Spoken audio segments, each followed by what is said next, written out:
3. Φίλοι μας καλησπέρα, έχουμε παρέα σήμερα να δούμε το ADV το 350, μοντέλο 2025, θα τρέξει και για το 2026, με τον καινούριο πίνακα οργάνων και θα δούμε και παράλληλα όλες τις λειτουργίες ανοίγματος, κλειδώματος, ξεκλειδώματος κτλ. Στο συγκεκριμένο έχουμε ήδη τοποθετήσει και μία σέλα Comfort, η οποία προσφέρει πολύ περισσότερη άνεση κατά την οδήγηση. Έχουμε πάρει πραγματικά πολύ θετικό feedback από όλους τους πελάτες μας που την έχουν ήδη τοποθετήσει. Έχουμε ήδη τοποθετήσει εδώ τον εργοστασιακό συναγερμό της Honda και κάγκελα και προβολής ομίχλης γνήσιους Honda. Θα δούμε λοιπόν πώς λειτουργούν και αυτά, εφόσον το συγκεκριμένο σκούτερ τυχαίνει και φοράει αυτά τα αξεσουάρ επάνω, θα δούμε και σε αυτές τις λειτουργίες. Πάμε λοιπόν να δούμε εδώ πώς είναι η καθημερινότητά μας με ένα ADV 350 και πώς θα το χρησιμοποιούμε.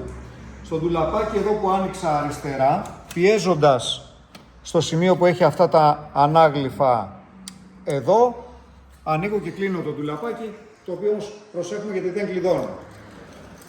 Με την παράδοση λοιπόν του σκούτερ έχουμε δύο κλειδάκια, δύο ταμπελάκια με κωδικούς και δύο πλαστικά κλειδάκια που θα δούμε στην πορεία τι κάνουν. Η καθημερινότητα έχει ως εξής. Το επάνω κουμπάκι, εάν δεν έχω συναγερμό, το πατάω και απλά μου αναγοσβήνουν τα flash. Answer back το ονομάζει Honda. Στην ουσία είναι μία λειτουργία στην οποία επιτρέπεται να βρούμε το σκούτερ μας σε μια απόσταση μεγάλη. Αν είναι παρκαρισμένο ανάμεσα σε πολλά μηχανάκια άλλα κλπ. Το πατάω, αναγοσβήνουν τα flash, ξεχωρίζω και είναι το δικό μου. Το κάτω το κουμπάκι που απεικονίζει το κλειδί, το πατάω και μου αναβοσβήνει ένα LED. Το LED αυτό, όπως βλέπετε στην παρούσα, είναι κόκκινο. Τι σημαίνει κόκκινο και τι σημαίνει πράσινο που θα το δούμε τώρα. Εδώ λοιπόν είναι το πράσινο. Θα δούμε και πώς το αλλάζουμε παρέα τώρα σε λίγο. Πράσινο σημαίνει ότι το κλειδί είναι ανοιχτό, στέλνει σήμα στο σκούτερ, με αναγνωρίζει όταν εγώ βρίσκομαι κοντά σε μια απόσταση περίπου 1,5 μέτρο γύρω από το σκούτερ μου, ώστε όταν εγώ πλησιάσω να μην χρειαστεί να βγάλω το κλειδί από την τσέπη μου, θα το έχω στην τσέπη, στο μπουφάν μου κλπ. Θα πατήσω απλά τον κεντρικό διακόπτη μέσα και θα το γυρίσω. Όταν εγώ θα απομακρυνθώ 1,5 μέτρο από το σκούτερ μου, πάβει αυτή η επικοινωνία, πάβει η δυνατότητα να μπορεί κάποιος να γυρίσει το κεντρικό διακόπτη. Αν το κουμπάκι μου λοιπόν το κάτω το πατήσω μία φορά, θα δω σε τι κατάσταση βρίσκεται το κλειδί μου. Πράσινο σημαίνει ότι λειτουργεί και κάνω όλες τις κινήσεις μου από εδώ κανονικά. Αν το κρατήσω τώρα παρατεταμένα, το κάνω κόκκινο. Κόκκινο σημαίνει ότι παρόλο που εγώ βρίσκομαι κοντά, αυτό πάβει να λειτουργεί. Να βάλουμε και το δεύτερο στην κόκκινη λειτουργία, να σιγουρευτούμε ότι είναι στην κόκκινη για να μην μας μπερδεύει. Και βλέπουμε τώρα ότι ενώ το κλειδάκι μου είναι κοντά, ο διακόπτης δεν ανταποκρίνεται. Πιέζοντας μία φορά, βλέπω ότι το κλειδί μου είναι στο κόκκινο. Πράγμα που σημαίνει ότι είναι απόλυτα φυσιολογικό να μην λειτουργεί ο κεντρικός διακόπτης. Ξανά εδώ πέρα κοντά θα κρατήσω παρατεταμένα το κάτω και θα το γυρίσω σε πράσινο. Αυτό θα μου επιτρέψει πατώντας να ανοίξω πάλι το διακόπτη μου. Άρα με ένα πάτημα στο κάτω κουμπάκι που μου δίνει το κλειδί, βλέπω την κατάσταση του κλειδιού αν είναι ανοιχτό ή κλειστό, ώστε να μπορώ να έχω το OK για να γυρίσω το κεντρικό διακόπτη και παρατεταμένα αλλάζω την κατάστασή του. Στην ουσία αυτό μας είναι χρήσιμο στις περιπτώσεις που είμαστε κοντά και φοβόμαστε αν κάποιος περάσει ενδεχομένως και γυρίσει το διακόπτη ή το οτιδήποτε, ή ακόμα θα δούμε και στην πορεία τις περιπτώσεις δύσκολες που μπορεί να δείχνουν και να μην ανταποκρίνει το διακόπτης εδώ. Θα τα δούμε στην πορεία όμως αυτά. Πάμε να δούμε, μιας που είμαστε στο κομμάτι του κλειδιού και το συγκεκριμένο σκούτερ έχει τον εργοστασιακό συναγερμό της Honda, πώς λειτουργεί και ο συναγερμός. Ο συναγερμός της Honda ενσωματώνεται πλέον πάνω στο κλειδί, πατάω το επάνω κουμπάκι μία φορά, ακούω αυτό το χαρακτηριστικό ήχο και σημαίνει ότι έχει οπλίσει ο συναγερμός μου πλέον. Εάν εγώ το χτυπήσω τώρα θα αρχίσει να παράει σαν σιρήνα.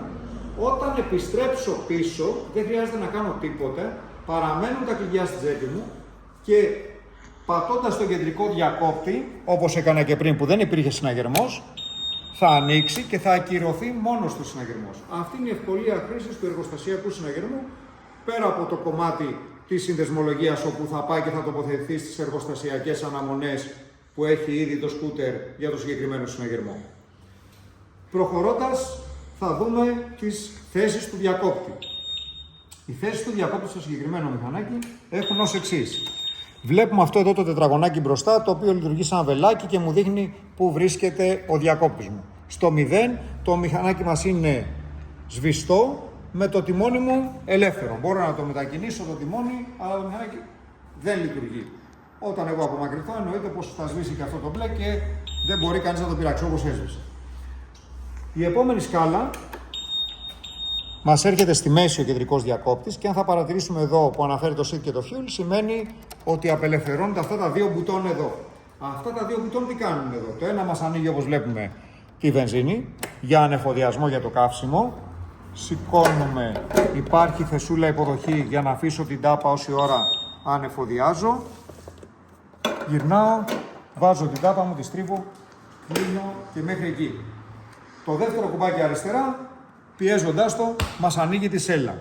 Δυστυχώς μέσα από το βίντεο δεν μπορούμε να δείξουμε πόση δύναμη χρειάζεται για να ανοίξει η σέλα, πόση δύναμη χρειάζεται να πατήσουμε. Χρειάζεται όμως αρκετή δύναμη, δεν ανοίγει ηλεκτρικά. Στην ουσία πρόκειται για μία ντίζα η οποία τραβάει τη σέλα μας για να ανοίξω και να έχω πρόσβαση στον χώρο αποσκευών.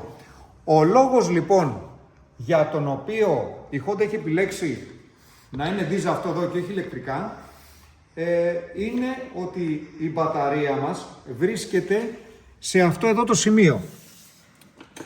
Πατάω εδώ, να δούμε αν φαίνεται και με το φωτάκι πλέον που έχει ενσωματωθεί στο 2025, αν φέγγει λίγο καλύτερα. Στο μπροστινό τμήμα θα βρούμε 3 βιδάκια, τα οποία θα ξεβιδώνουμε με τα εργαλεία που βρίσκουμε εδώ. Έχει σταυροκατσάβιδο και έτσι έχουμε πρόσβαση στην μπαταρία.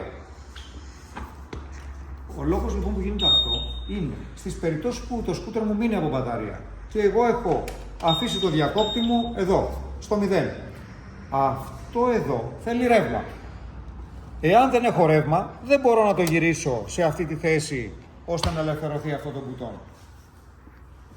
Πράγμα που σημαίνει ότι δεν θα έχω πρόσβαση να δώσω ρεύμα. Εδώ έρχεται αυτό το κλειδάκι. Αυτό το κλειδάκι λοιπόν το πλαστικό που είδαμε στην αρχή θα πρέπει να το προσαρμόσουμε ανασηκώνοντας ελαφριά, ξεσυρταρώνοντας στην ουσία αυτό το κομμάτι πλαστικό και αποκαλύπτοντας αυτή την υποδοχή. Θα πάω και θα προσαρμόσω το κλειδί εδώ, θα βρω το σημείο, θα το στρίψω ελαφρώς αριστερά κρατημένο και θα ανοίξει η σέλα. Κατά αυτόν τον τρόπο θα έχω πρόσβαση στην μπαταρία μου για να δώσω ρεύμα με καλώδια είτε από αυτοκίνητο κλπ. 12 βολτίνο, οπότε δεν έχουμε θέμα. Προτείνουμε λοιπόν ένα κλειδάκι να τα έχετε πάντα μαζί. Η επόμενη θέση του διακόπτη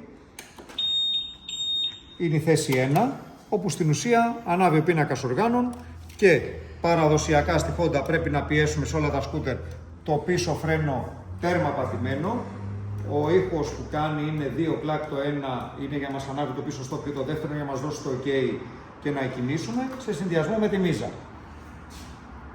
Εάν τώρα θέλω να κλειδώσω και το τιμόνι μου, θα το στρίψω τέρμα αριστερά και όπως σε όλες τις μοτοσυκλέτες που έχουν κλειδί, πιέζω, στρίβω στο σημείο που είναι το λουκέτο και έτσι κλειδώνω και το τιμόνι μου. Στην ουσία πρόκειται για μια λειτουργία η οποία μας επιτρέπει να μην βάζουμε και βγάζουμε τα κλειδιά μας συνεχώς από την τσέπη, αλλά σαν διακόπτης λειτουργεί όπως παραδοσιακά όλες οι μοτοσυκλέτες που έχουν κλειδί. Πιέζω και πάω στο λουκέτο μου, γυρνάω δεξιά και ανοίγω τον πίνακα οργάνων και είμαι έτοιμος να εκκινήσω. Πάμε να δούμε τώρα χειριστήρια, πίνακα οργάνων και τις υπόλοιπες λειτουργίες. Έχω φτάσει, έχω πιέσει, έχω πάει στη θέση 1, ανοίγει ο κεντρικός πίνακας οργάνων και τι συναντάμε. Δεξιά, στο δεξί κομμάτι εδώ, στο δεξί grip, θα δούμε το kill switch, το διακόπτη έκτακτης ανάγκης. Έχουμε alarm, το διακόπτη της μίζας, ο οποίος είπαμε ότι λειτουργεί πιέζοντας το πίσω φρένο τέρμα πατημένο. Και πηγαίνοντας στο αριστερό grip θα συναντήσουμε κόρνα flash. Εδώ μπροστά έχω τα μεγάλα φώτα, στην ουσία έχω το σινιάλο, βλέπουμε την επαναφορά και μπροστά έχω τον προβολέα μου μόνιμα αναμένο. Έχω αφήσει για το τέλος 2 κουμπάκια. Πάμε στο μπουτόν με το TAF, το χαρακτηριστικό είναι το Traction Control. Αν πάμε τώρα λοιπόν στον πίνακα οργάνων εδώ, θα παρατηρήσουμε το Traction Control είναι το TAF, το αντίστοιχο είναι μέσα σε ένα κύκλο. Πιέζοντας προς τα επάνω τον αριστερό το διακόπτη, θα δω ότι το TAF γίνεται μισοφέγγαρο. Μισοφέγγαρο σημαίνει ότι το αντισπίνι μου πλέον είναι λιγότερο επεμβατικό, είναι λίγο πιο αναίσθητο. Αυτό μας επιτρέπει να σπινάρει σε εισαγωγικά ο πίσω τροχός λίγο παραπάνω. Εξυπηρετεί στις περιπτώσεις που εγώ πάω σε κάποιο χωματόδρομο, μπορώ να ελέγξω το σπινάρισμα σε εισαγωγικά του πίσω τροχού, το θέλω λίγο πιο αναίσθητο κλπ. Ερχόμενοι ξανά εδώ, αν το ξαναπατήσω, θα μου το γυρίσει σε ευαίσθητο. Το ευαίσθητο σημαίνει ότι με το που θα νιώσει ότι ο πίσω τροχός ολισθαίνει, θα μου κόψει αμέσως τον γκάζι. Εάν κρατήσω παρατεταμένο τώρα αυτό το κουμπάκι, αυτομάτως βλέπω ότι μου έχει ακυρώσει το traction control. Άρα, κρατάω παρατεταμένα, ενεργοποιώ ή ακυρώνω, πατάω μία φορά και αλλάζω την ευαισθησία του.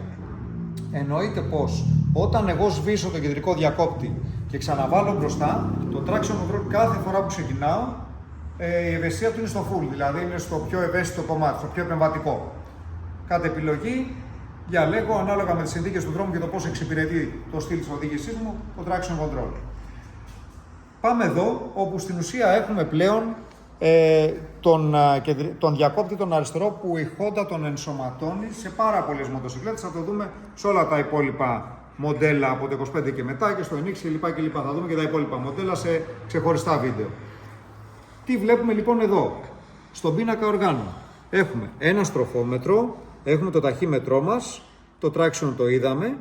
Εδώ είναι η στάθμη του καυσίμου, εδώ τώρα που στην ουσία θέλει ανεφοδιασμό, μας έχει ανάψει το κίτρινο με παύλες, πράγμα που σημαίνει ότι είναι παραδοσιακά το λαμπάκι που είχαμε. Και εάν παρατηρήσουμε στις γραμμές αυτές, μία γραμμή εδώ και αντίστοιχα σε αυτά τα τετραγωνάκια εδώ, βλέπουμε ότι υπάρχουν κάποια βελάκια. Τα βελάκια αυτά έχουν να κάνουν με το αριστερό grip, όπου στην ουσία έχουμε αυτόν το διακόπτη. Ο διακόπτης αυτός κινείται κάτω, επάνω, δεξιά και αριστερά. Δεν έχει στη μέση κάτι. Πάνω κάτω, δεξιά, αριστερά, σαν ένα σταυρό. Πηγαίνοντας λοιπόν στον πίνακα οργάνων ξανά, θα δούμε ότι εδώ μου δείχνει σε αυτά τα βελάκια πάνω ή κάτω να κινηθώ. Τι βλέπω λοιπόν? Εάν πιέσω επάνω, φεύγω από το total και με πάει στο trip β. Ξαναπιέζω επάνω, trip α. Ξαναπιέζω στιγμία κατανάλωση.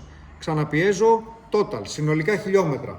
Άρα βλέπω εδώ πέρα 4 ενδείξεις, οι οποίες είναι προσεταρισμένες από το εργοστάσιο για αυτή τη γραμμή κάτω. Το τι θα βλέπω σε αυτή τη γραμμούλα κάτω είναι πλήρως παραμετροποιήσιμο από εμένα. Μπορώ δηλαδή να μπω μέσα στο μενού και να προσθέσω ή να αφαιρέσω κάποια πληροφορία, κάποια ένδειξη κλπ. Μπορεί να βάλω ό,τι πληροφορία έχει δυνατότητα να μου δώσει το σκούτερ, να το βλέπω σε αυτή τη γραμμή και να σκρολάρω στην ουσία πάνω κάτω με το διακόπτη. Μπορώ να αφήσω μόνο μία ένδειξη, μπορώ να αφήσω να το έχω και τελείως κενό. Θα το δούμε στην πορεία πώς γίνεται. Στον πίνακα οργάνων λοιπόν ξανά, σας πάω λίγο στο βελάκι το δεξί, εδώ, όπου έχει αυτές γραμμούλες που στην ουσία είναι το μενού του πίνακα οργάνων. Πιέζοντας λοιπόν τον κέρσορα δεξιά, με πετάει μέσα σε αυτό το μενού, ακολουθώ πάλι τα βελάκια, ένα πάτημα δεξιά και βλέπω ότι εδώ μου δίνει πληροφορία για το τρίπ α, πόσα χιλιόμετρα έχω κάνει στο τρίπ α, τη στιγμία κατανάλωση και αν θα παρατηρήσουμε από κάτω αυτές οι κουκίδες που είναι άσπρες, πηγαίνοντας προς τα κάτω με τον κέρσορα, με το σταυρό δηλαδή που έχω στο αριστερό χέρι, θα δω πάλι τρίπ α και μέση κατανάλωση του τρίπ α. Κατεβαίνω πιο κάτω, αντίστοιχες πληροφορίες για το τρίπ β. Κατεβαίνω πιο κάτω, μέση κατανάλωση του α, μέση ταχύτητα. Εκεί λοιπόν σε αυτό το πίνακα οργάνων τώρα, μπορώ επίσης να πειράξω τη σειρά και το τι θα βλέπω. Μπορεί δεξιά στα δύο νταμάκια που μου δίνει σε κάθε σημείο να θέλω να βλέπω το τρίπ α και το τρίπ β μαζί. Τα χιλιόμετρά του. Μπορεί να θέλω να βλέπω το τρίπ α και τη μέση ταχύτητα που είχα στο τρίπ α. Όλα αυτά είναι πλήρως αντίστοιχα παραμετροποιήσιμα όπως και κάτω γραμμή.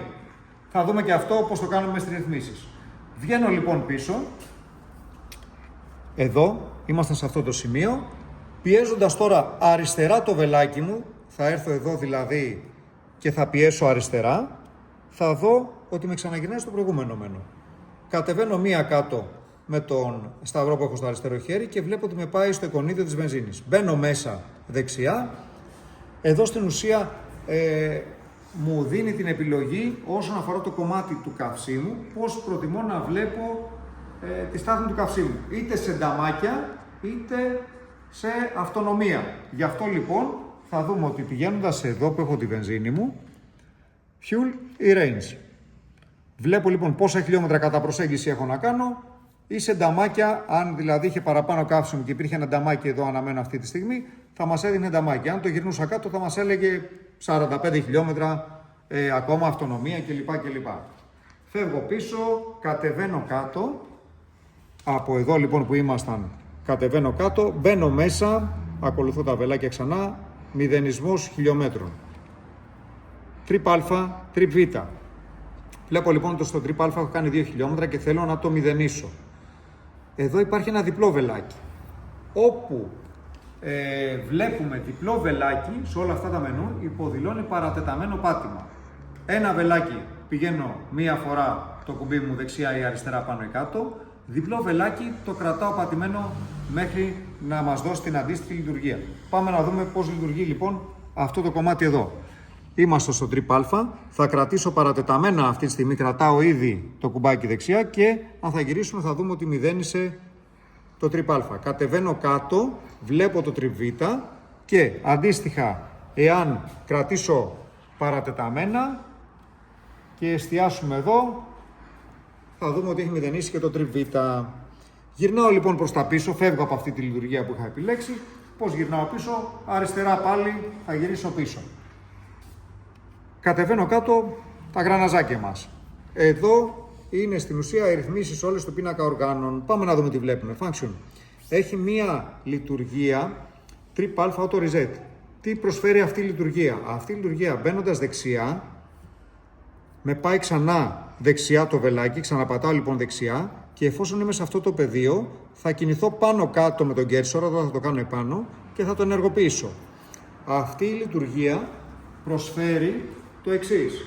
Όταν εγώ μπω στη ρεζέρβα, όπως καλή ώρα είναι το συγκεκριμένο σκούτερ στη ρεζέρβα και πάω και ανεφοδιάσω, τότε μόνο του θα μου μηδενίσει το τρίπ α.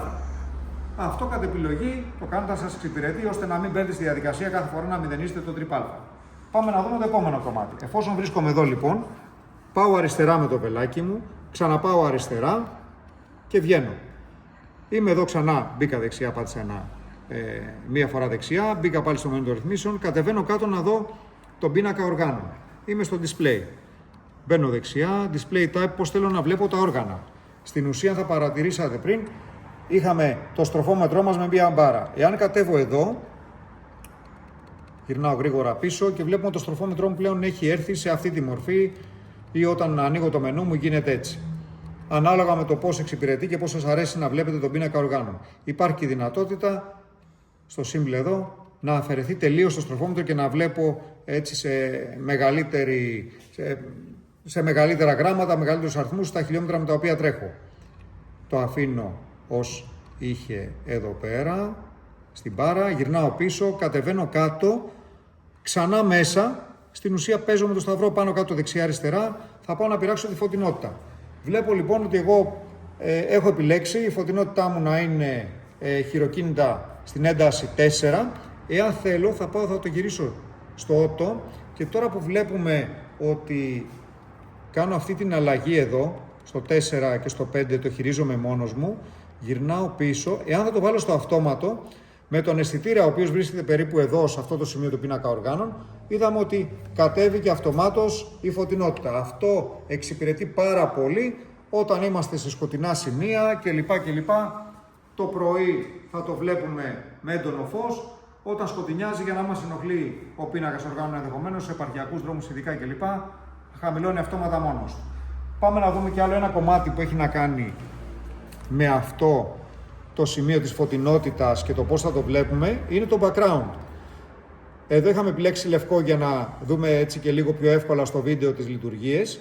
Αν θα βάλω αυτόματο, βλέπετε ότι τώρα επειδή βλέπει σκοτάδι και λίγο έτσι φωτισμό από πάνω, το γύρισε αυτόματα μαύρο φόντο λευκά γράμματα. Άρα, επιλέγοντας αυτόματη φωτεινότητα και αυτόματο background, τι θα έχω? Το πρωί έντονο φωτισμό, όταν θα χαμηλώνει ο φωτισμός γύρω, θα μου χαμηλώνει αντίστοιχα και ο πίνακας οργάνων, και αν είναι και έτσι έντονο το σκοτάδι, θα μου γυρνάει τον πίνακα σε μαύρο φόντο λευκά γράμματα. για να είναι πιο ξεκούραστο για τα μάτια. Διαφορετικά, αν κάποιος θέλει να το έχει μαύρο πρωί-βράδυ, άσπρο πρωί-βράδυ, μπορεί επίσης να το επιλέξει από εδώ πέρα μέσα. Εδώ, από το background, όπως το είχαμε αφήσει και εμείς πριν, που θα το κάνω και εγώ τώρα για να μας είναι πιο εύκολο για το βίντεο. Favorite information. Πάμε εδώ να δούμε τι κάνει αυτό. Είδαμε πριν, αυτή εδώ η γραμμούλα, σας γυρνάω λίγο γρήγορα πίσω, είναι αυτή εδώ. Μπαίνω ξανά μέσα στο μενού που ήμουνα, δεξιά, δεξιά, δεξιά, και βλέπω λοιπόν ότι είμαι σε αυτό το σημείο. Άρα, είπαμε στην αρχή του βίντεο ότι εδώ μπορούμε να επιλέξουμε τις ενδείξεις τις οποίες θα βλέπουμε. Ό,τι είναι πράσινο το βλέπω σε αυτή τη γραμμούλα. Εάν εγώ θέλω είτε να προσθέσω είτε να αφαιρέσω κάποια από αυτές τις πληροφορίες, αρκεί να μπω σε αυτό το σημείο, δεξιά ή αριστερά. Άρα είμαι εδώ, μπαίνω δεξιά, ξαναμπαίνω δεξιά και βλέπω ότι έχω το τρίπ α. Τι θα κάνω τώρα, θα πάω δεξιά και θα το ακυρώσω. Ανεβαίνω επάνω, βλέπω ότι είναι η στιγμία κατανάλωση και τα συνολικά χιλιόμετρα. Κατεβαίνω κάτω μέχρι το τρίπ β που είναι πράσινο, πατάω δεξιά, το απενεργοποιώ. Γυρνώντας τώρα πίσω ξανά, τι θα κάνουμε, θα δούμε ότι σε αυτή την μπάρα που πριν βλέπαμε 4 ενδείξεις, τώρα πιέζοντας βλέπω μόνο 2 και πιέζω τώρα μόνο από κάτω.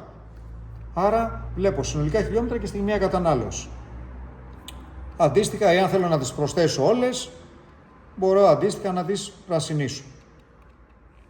Εδώ, κατά αυτόν τον τρόπο. Τι κάνω, πιέζω δεξιά και ακυρώνω ή όχι. Εδώ. Φεύγω πίσω, είμαστε σε αυτό το σημείο, κατεβαίνω κάτω. Είναι το δεξί το κομμάτι του μενού που και εκεί έχω αντίστοιχα τέτοιες πληροφορίες. Πατάω δεξιά και θέλω για παράδειγμα εδώ που βλέπω τα χιλιόμετρα του τρίπ α να βλέπω και τα χιλιόμετρα του τρίπ β. Άρα, εφόσον βρίσκομαι σε αυτό το σημείο, πατάω μία δεξιά, με πάει εδώ. Κατεβαίνω κάτω, στο δεύτερο νταμάκι που θέλω να πειράξω, εδώ, και μπαίνω μέσα. Και τώρα, πιέζοντας πάνω κάτω, θα βρω που είναι το τρίπ β, εδώ, γυρνάω πίσω, αριστερά τα βελάκια μου αυτή τη στιγμή, το κέρσορα που έχω στο αριστερό μου χέρι, και αν τώρα πάω εδώ, θα δω ότι το πρώτο νταμάκι το έχω φτιάξει να είναι τρίπ α και τρίπ β μαζί. Ανάλογα με το πώς σας εξυπηρετεί και το τι πληροφορία θέλετε να έχετε την ώρα που οδηγείτε, τα φέρνετε στα μέτρα σας. Ξαναγυρνάω στο μενού των ρυθμίσεων, είμαστε σε αυτό το σημείο. Πάμε να δούμε και κάτι ενδιαφέρον εδώ. Favor switch. Μπαίνω δεξιά, είμαι σε αυτό το σημείο και μου λέει επιλογή Trip Reset ή Fuel. Τι θέλω να βλέπω. Τι είναι αυτό το Favor switch. Ξαναγυρνάω στο αρχικό μενού για να το δούμε. Είναι αυτό εδώ.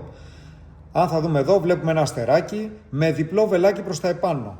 Τι είχαμε πει πριν, όπου βλέπουμε διπλό βελάκι σημαίνει παρατεταμένο πάτημα. Άρα εγώ θα έρθω, θα κρατήσω παρατεταμένα επάνω και αυτομάτως μου αποκαλύπτει αυτό το μενού. Το ξαναδείχνουμε τώρα από την αρχή, κοιτάμε εδώ, εγώ όση ώρα συζητάμε πατάω παρατεταμένα επάνω και ξαφνικά μου εμφανίζεται αυτό το μενού. Αντίστοιχα δεξιά παρατεταμένα μηδενίζω. Σε αυτό το κομμάτι μπορώ να επιλέξω εάν θα έχω το μηδενισμό χιλιόμετρων που έχει εργοστασιακά από το εργοστάσιο ή θα επιλέξω να βλέπω, είμαστε εδώ, τη βενζίνη μου. Αν θα γυρίσω τώρα εδώ, έχω επιλέξει να μου δείχνει τη βενζίνη. Γυρνάω λοιπόν πίσω γρήγορα, ανεβαίνω και είμαι εδώ με κρατημένο επάνω. Βλέπετε εδώ τώρα μου δείχνει στην ουσία το κομμάτι της βενζίνης. Εάν είχαμε προσαρμόσει, είχαμε τοποθετήσει μάλλον και γνήσια θρεμενόμενα grip, μπορώ να επιλέξω εκεί πέρα στο συγκεκριμένο σκούτερ να έχω το on-off από τα θρεμενόμενα grip. Είναι ένα κουμπάκι γρήγορης πρόσβασης για να το κάνω εγώ ό,τι θέλω. Πάμε να συνεχίσουμε λοιπόν με το μενού εδώ. Είμαστε στο Favor Switch. Εδώ που είναι πράσινο μπορώ να ενεργοποιήσω ή να απενεργοποιήσω την εξωτερική θερμοκρασία. Φαντάζομαι όλοι τι θέλουμε για να βλέπουμε τι θερμοκρασία έχει έξω. Κατεβαίνω κάτω, General, γενικές ρυθμίσεις. Μπαίνω μέσα και τι θα πειράξουμε, date and time, ημερομηνία και ώρα. Σήμερα που κάνουμε το βίντεο έχουμε 10 Δεκεμβρίου, άρα 10, θα το πάω κατευθείαν στο Δεκέμβριο, είναι μοντέλο του 25 και το ρολόι μου από εδώ θα επιλέξω αν θέλω να το κάνω 12ωρο, 24ωρο, το κάνω 24ωρο και αντίστοιχα θα ανεβάσω και θα κατεβάσω αντίστοιχα τα λεπτά μέχρι να το φέρω στο σημείο που θέλω. 7 και 39 μας δείχνει, έχω κάνει τη ρύθμιση, μόλις θα βγω από το κομμάτι αυτό, αυτομάτως θα αλλάξει και η ώρα και θα την έχει πάρει. Κατεβαίνω κάτω, μπαίνω μέσα, δεν θα τα πειράξουμε, είναι ήδη σεταρισμένα για την Ευρώπη, χιλιόμετρα, και η θερμοκρασία σε βαθμούς Κελσίου. Εδώ μπορώ να επιλέξω αν θα βλέπω χιλιόμετρα στο λίτρο ή λίτρα ανά 100. Τώρα, εδώ είναι οι γλώσσες που θα έχω.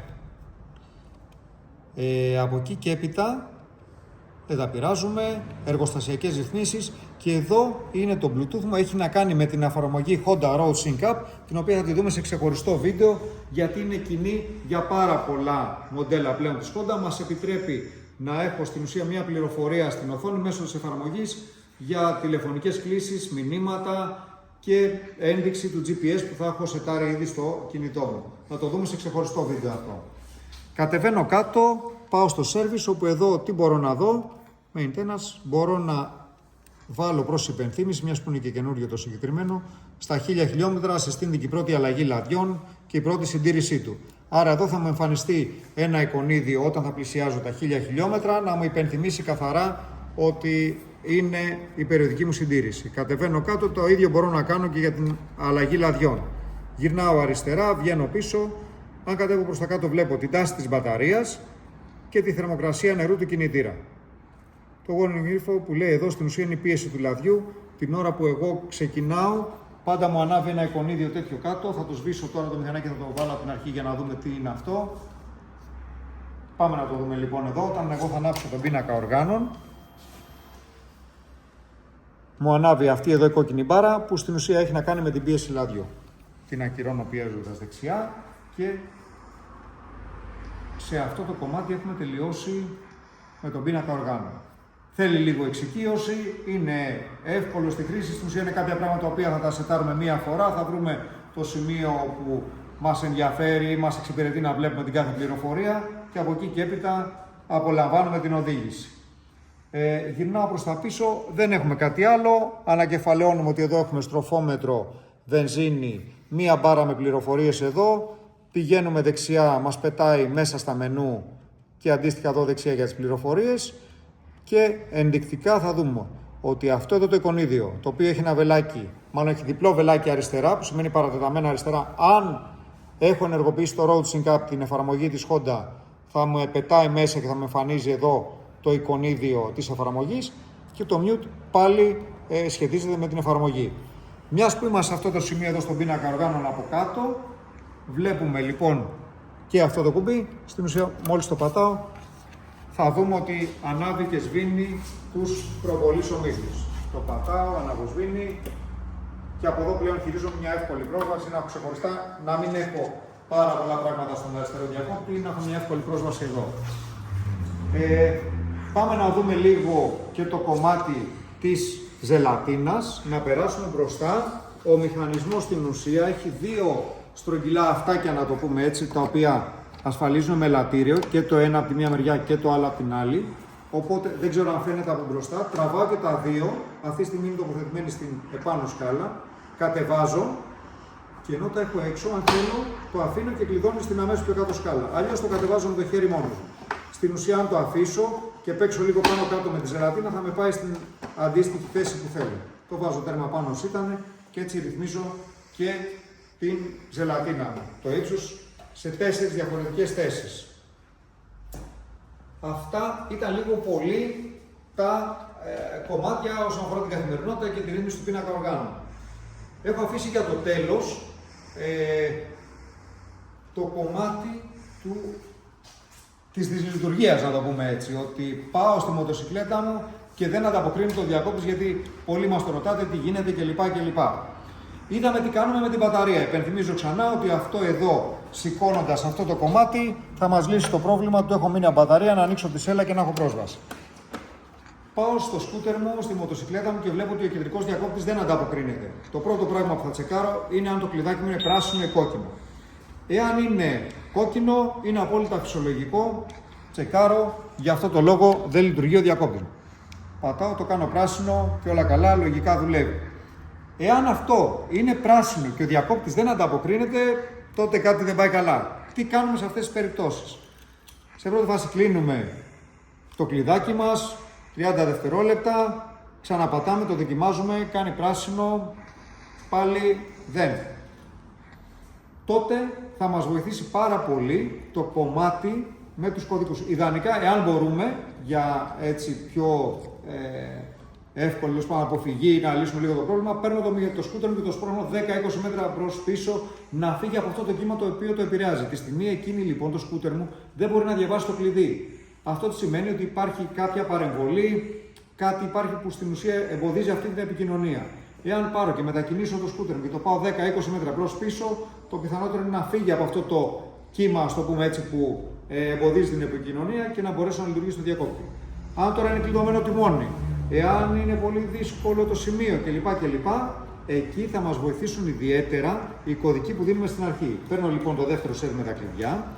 Τα νούμερα αυτά θα μας βοηθήσουν να βάλουμε το σκούτερ μας μπροστά. Σε ξεχωριστό βίντεο στο YouTube θα βρείτε πάλι με την αναζήτηση στο κανάλι μας μέσα στο Honda Bikes πώς γίνεται αυτό, ώστε να είστε θωρακισμένοι στην κάθε περίπτωση. Και να είστε σίγουροι ότι δεν θα μείνετε ποτέ, δεν θα προβληματιστείτε ποτέ και θα φύγετε και θα γυρίσετε στον προορισμό σας. Ελπίζω να ήταν το βίντεο ιδιαίτερα έτσι κατατοπιστικό και για οτιδήποτε χρειαστείτε μας βρίσκετε και στα τηλέφωνα και στα email μας και θα χαρούμε πολύ να σας εξυπηρετήσουμε για από κοντά. Ευχαριστούμε πάρα πολύ.